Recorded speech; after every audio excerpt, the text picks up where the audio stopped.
Today, I'll show you how to adjust keyframes in your clip using the inspector so you can fine-tune your animations like zooms, position changes, and opacity fades with precision and control. Let's start by selecting the clip you want to work on in your timeline. Make sure you actually click on the clip itself, not just the empty space around it. When the clip is selected correctly, you'll usually see a highlight or outline indicating that it's active. This is important because the inspector will always show settings for whatever is currently selected, and we want to be sure we're editing the right thing.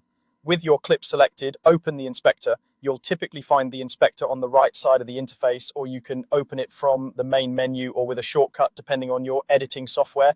Once the inspector is open, you should see all the properties linked to your clip, like transform, zoom, position, rotation, and opacity. If you've already added keyframes for any of these properties, you'll notice small diamond icons next to the settings.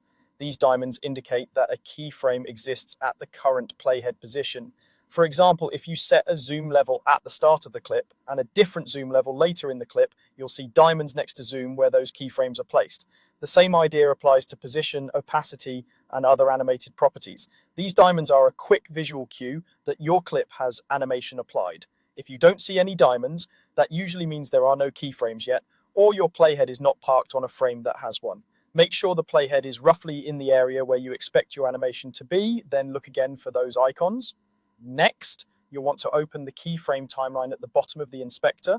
This is a compact timeline view dedicated to the properties of your selected clip.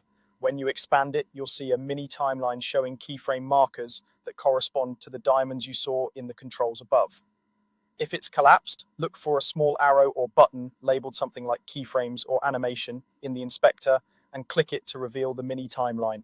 Once the keyframe timeline is open, you'll see the keyframes represented as small points or diamonds along this mini timeline.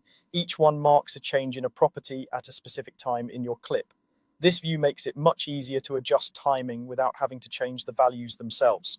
To move a keyframe earlier or later in your clip, simply click and drag it left or right along the mini timeline. Dragging a keyframe to the left will make that change happen sooner, while dragging it to the right will delay it. As you move a keyframe, pay attention to any snapping or time indicators that appear, which can help you align your animation with cuts, beats, or important moments in your video. Take your time and make small adjustments, then play back the clip to see how the timing feels. By selecting your clip, opening the inspector, viewing your keyframes, and then dragging them along